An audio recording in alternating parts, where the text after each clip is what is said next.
Mga Mi, mahilig ka ba magkaraoke pero ayaw mo ng napakalaki? Eto nga, nakita ko yung ate ko bumili nitong mini karaoke.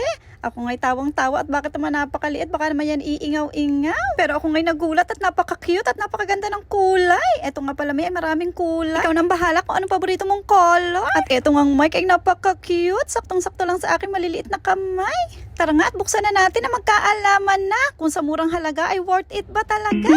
Ay, pak na pak, may pailaw pa. At eto nga mic, pindutin mo lang at pag meron ng kulay blue ay naka-on na yan. Meron din siyang mga saksakan sa likod, mga Mi. Game, try na natin. Ay, wow, ako'y napapasayaw ng kaunti, mga Mi. Tingnan nyo naman, napakaganda.